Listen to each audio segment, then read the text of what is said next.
కృష్ణం కమలపత్రాక్షం పుణ్యశ్రవణకీర్తనం వాసుదేవం జగద్యోనిం నౌమి నారాయణం హరిం వ్యాసాయ విష్ణురూపాయ వ్యాసరూపాయ విష్ణవే నమో వై బ్రహ్మనిధయే వాసిష్ఠాయ నమో నమః అని వ్యాసుల వారిని శ్రీకృష్ణ భగవానుని ప్రార్థించి భగవద్గీతను ప్రారంభించుకోండి.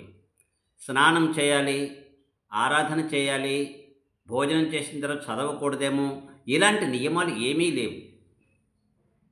ఉదయాన్నే లేచినప్పుడే మంచం మీద నుంచే చేయొచ్చు. ముఖం కడగక్కర్లేదు, కాళ్ళు కడగక్కర్లేదు. ప్రాతస్మరణగా భగవద్గీతని, శ్రీ విష్ణు సహస్రనామ స్తోత్రాన్ని పారాయణ చేయొచ్చు. స్నానం చేస్తే ఆరాధన చేస్తే చెయ్యొచ్చు అప్పుడు కూడా. అలాగే అశుభ స్థానాల్లో చేయొచ్చు, పర్వాలేదు.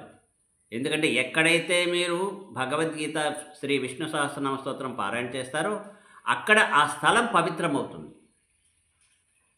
అక్కడ ఉన్నవాళ్ళు పవిత్రం అవుతారు, అక్కడున్న వాళ్ళు పుణ్యాన్ని సంపాదించుకున్న వాళ్ళు అవుతారు. కనుక భగవద్గీతకి నియమాలు ఏం లేవండి, చక్కగా చదవచ్చు. అందరం చదువుదాం, చక్కగా భగవద్గీత నిత్యము అధ్యయనం చేద్దాం. జై శ్రీమన్నారాయణ. కృష్ణం కమలపత్రాక్షం పుణ్యశ్రవణకీర్తనం వాసుదేవం జగద్యోనిం నౌమి నారాయణం హరిం. జై శ్రీమన్నారాయణ.